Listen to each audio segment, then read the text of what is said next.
You're somewhere ordinary, a grocery store line, a work meeting, a family dinner, and suddenly a feeling rises in your chest, a strangeness, like you're watching everything from behind glass, like everyone else knows a rule that was never explained to you. You smile, you respond, you function. But inside, a part of you asks, quietly, for the millionth time, why do I never truly fit in? If that question has lived in you for decades, what you're about to hear is no coincidence. That feeling of being from somewhere else, of never fully belonging to any group, of carrying something no one around you can see, it isn't weakness, it isn't ordinary loneliness. It isn't trauma without a cure. There are chosen ones who walked entire decades carrying exactly this, convinced something was wrong with them, when in truth, something deeply right was being protected inside them. The chosen rarely recognize themselves early. That is the first sign that you may be one of them. There is a difference between people who feel different because of wounds and people who feel different because they carry a frequency this world doesn't yet know how to name. The chosen belong to the second category. And the pain you've felt your whole life from not fitting in isn't evidence that you failed. It's evidence that you arrived with an origin that didn't fit the mold. God doesn't waste preparation. And what looked like rejection, isolation, too much sensitivity, too many delays, each of those things was part of a curriculum you didn't choose, but that was written before you had a name in this world. In this video, you'll recognize 7 signs the chosen have carried since birth, not as a list to make yourself feel special, but as a mirror for what you already know on the inside and are still afraid to name. By the end, something in you will settle. A clarity you've searched for in many places, and that has always been right here, waiting to be seen. Let's go. The first sign is that you always knew there was something more, not as a belief, as a certainty. From childhood, there was an awareness in you that didn't fit in the explanations the adults around you offered. While others accepted what was given, the routine, the ready-made answers, the shallow version of things, something in you refused. Not always with rebellion, sometimes just with silence. An inner stillness that others called shyness or having your head in the clouds. But on the inside, it was something else entirely. It was the certainty that reality was bigger than what was being shown. The chosen are born with this knowing. They don't learn it. They don't develop it. They arrive with it. Catherine, 43, spent her entire childhood asking questions adults couldn't answer. Not about school subjects, about why people suffered, about whether there was a purpose behind what looked like chaos, about whether God was listening. She learned early to keep those questions to herself. She learned that in the world around her, that kind of question made people uncomfortable. So she kept them tucked away for decades, until the weight of keeping them became heavier than the fear of asking. If you were that child, the one who asked too much, felt too deeply, saw beyond what was shown, that knowing wasn't madness, it was origin. It was your mark trying to reveal itself before you had the words for it. The chosen don't arrive empty, they arrive loaded. The second sign is early rejection. Not the kind of rejection that happens once and passes, but the kind that shows up early, that seems to follow the chosen one through phases and relationships and different environments. The child who never fit in their own family, the teenager who was always the outsider, even when trying to belong. The adult who, decades later, still feels the echo of that distance when everyone around them seems to belong somewhere they can't find. This rejection has a function the world doesn't teach us to see. In the tradition of the chosen, there is an ancient pattern. The one who was separated early is separated with purpose. Joseph wasn't rejected by his brothers by accident. The separation was the path. What looked like abandonment was preparation. What looked like hatred was, in truth, the instrument of a plan that none of the brothers could see at the time. The chosen are separated from the structures that would limit them, separated from the environments that would make them shrink, separated from the circles that would train them to be smaller than they were made to be. The rejection you lived through didn't diminish you. It distinguished you. There is a difference between being rejected and being filtered. The world uses rejection as disposal. Heaven uses rejection as selection. And many chosen ones spend decades feeling the weight of being discarded without realizing that what actually happened was selection. If you look back and map every place you were excluded from, you'll notice something unsettling. Every exclusion protected something in you. Every closed door preserved a part of you that would have been destroyed if you had walked through it. Rejection wasn't punishment, it was protection. I'm going to pause for a moment. Something needs to be said before we continue. You've carried these signs your entire life, without ever having anyone bring all the pieces together under a single name. That has a weight time doesn't dissolve. That pain of knowing there is something in you and never having received confirmation that something is real is what brought you here. If something in you recognizes itself as you listen to this, don't dismiss it. It is your origin confirming what has been written in you since before you had a name in this world. The Origin Codex reveals the 12 marks that were sealed in you before birth, the 12 marks that no one around you has ever been able to name. It is the path prepared for the chosen ones who are ready to look at what they have always known on the inside.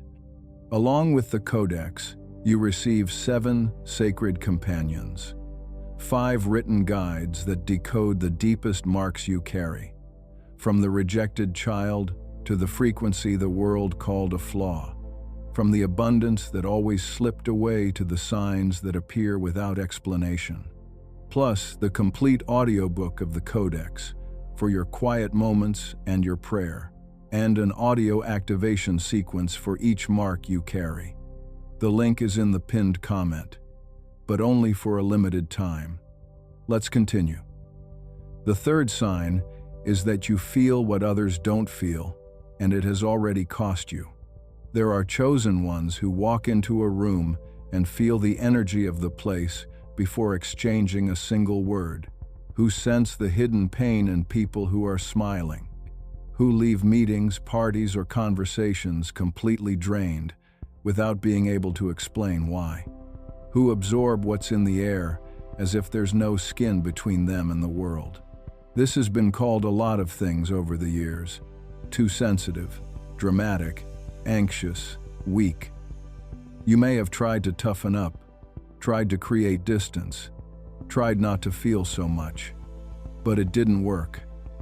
Because it wasn't a habit to be broken, it was an architecture.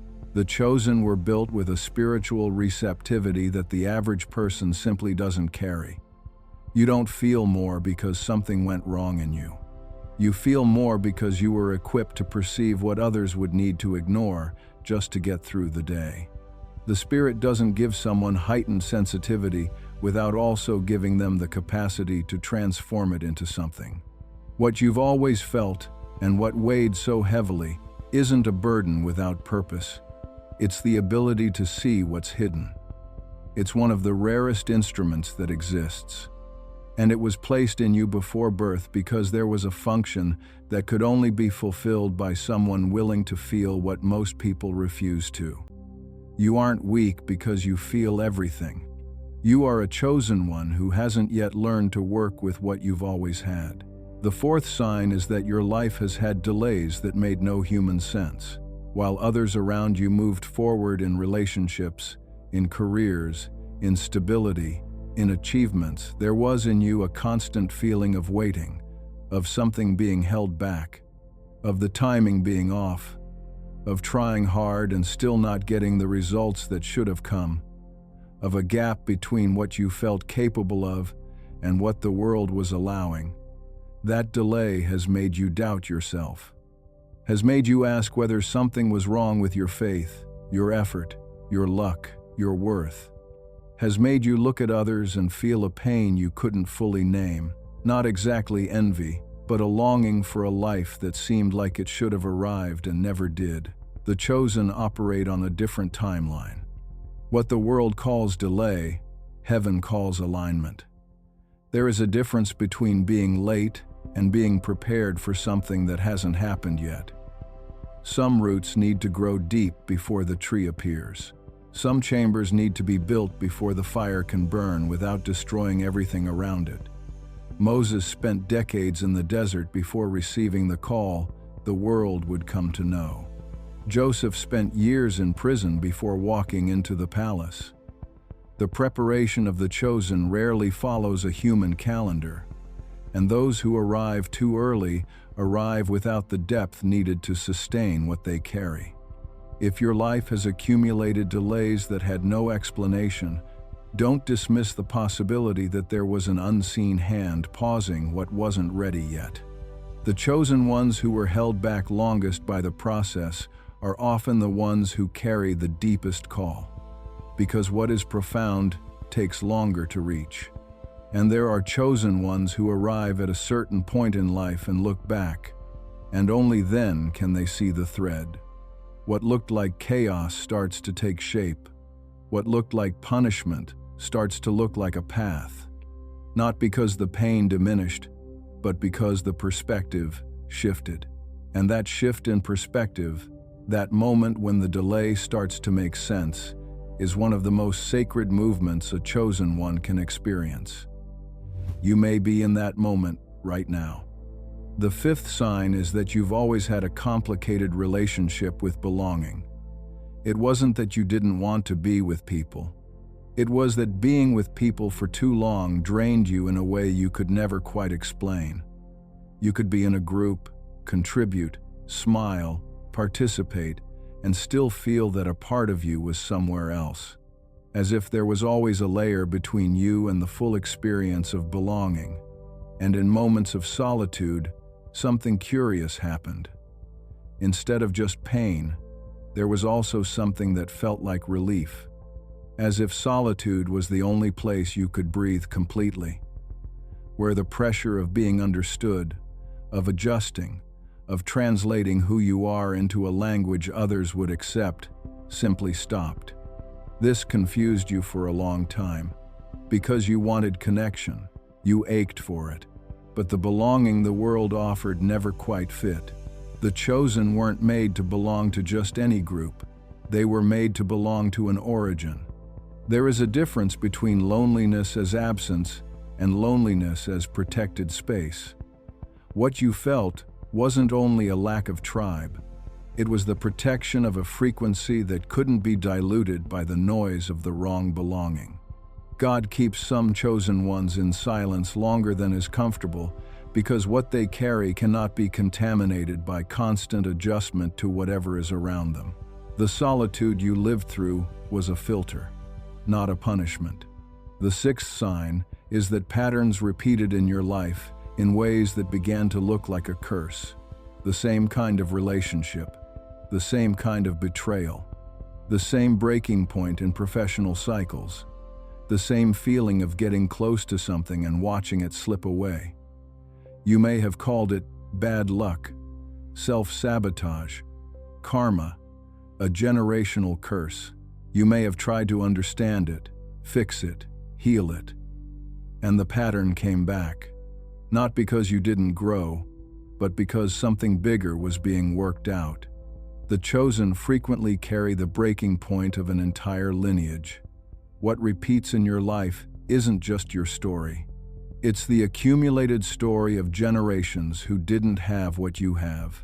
The awareness, the ability to see, the willingness to look at what hurts without closing your eyes. You are at the point where the pattern can end, and the final tests before a lineage breaks are always the heaviest ones, because what is trying to hold you back knows that if you push through, the chain breaks. If you recognize patterns that feel bigger than you, it's probably because they are. You aren't trapped in a personal cycle. You are at the closing point of something that goes back a long way. And the chosen ones who arrive here, who can see the pattern through spiritual eyes rather than just eyes of pain, are exactly the ones who have what it takes to finally close what needs to be closed. The seventh sign is that there is a call in you that was never completely silenced.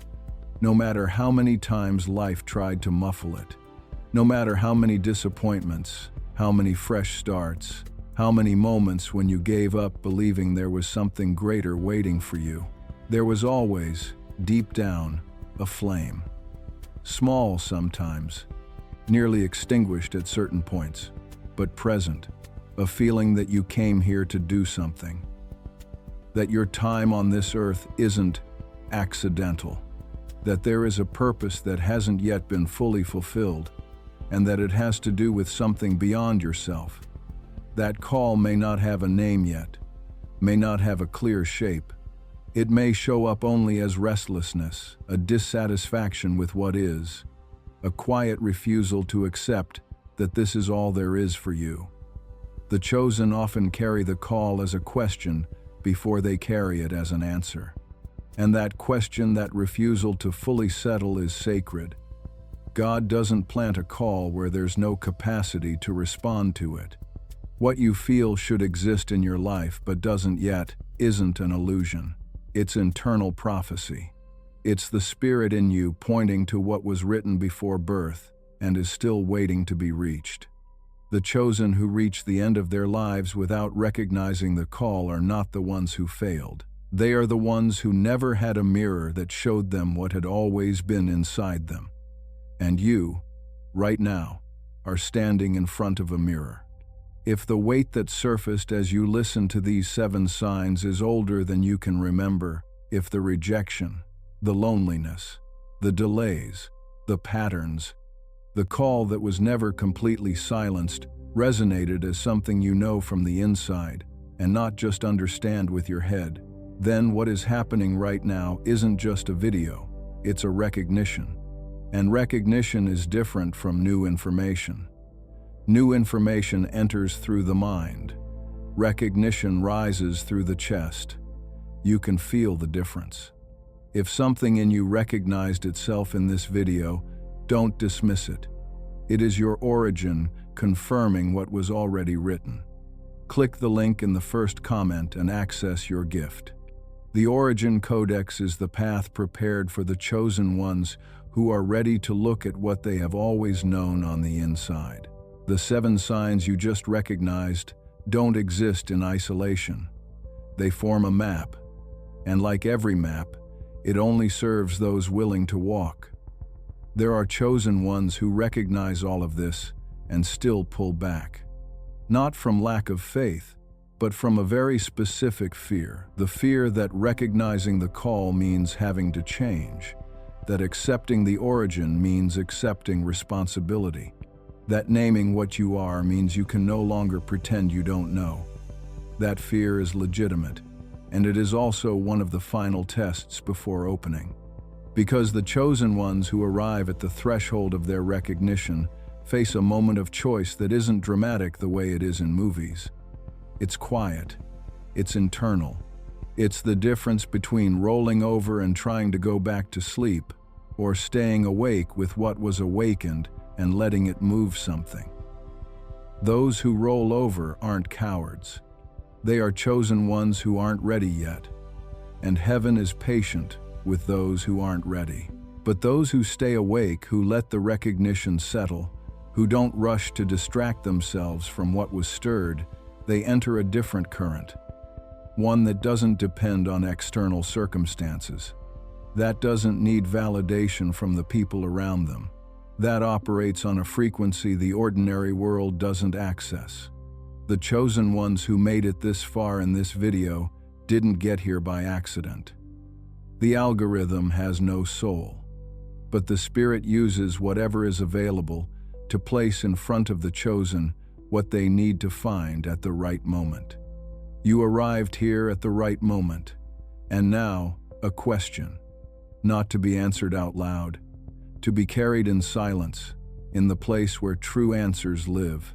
Of all 7 signs you recognize today, the certainty that was always in you, the rejection that never made complete sense, the sensitivity that came at a cost, the delays that felt like punishment, the solitude that was also relief, the patterns that repeated like echoes, the call that was never completely silenced. Which one did you spend the most time trying to explain to someone who simply couldn't see it? Sit with that. Because there is a difference between the things you tried to explain and the things you kept entirely to yourself. The ones you tried to explain still had in them a hope of being understood. The ones you kept, those are the deepest ones. Those are the ones that touch the real origin.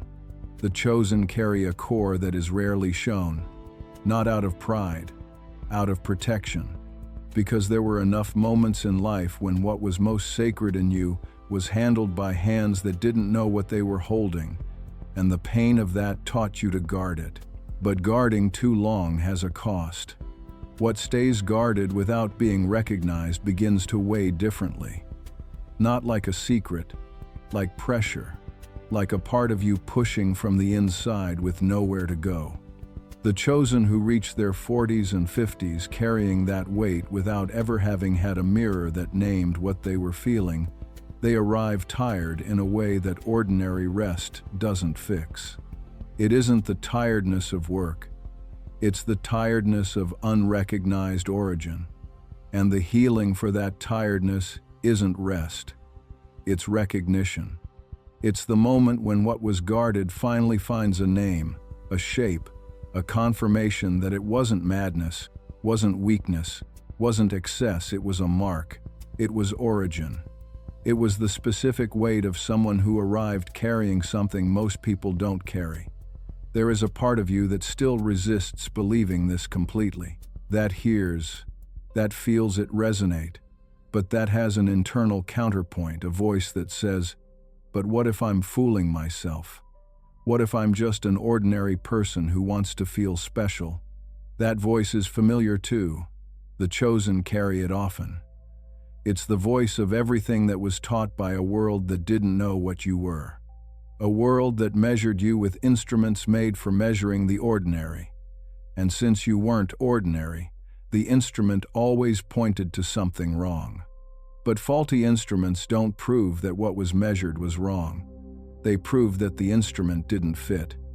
You don't need to convince that voice of anything right now. You just need to not let it decide what you do with what was awakened here.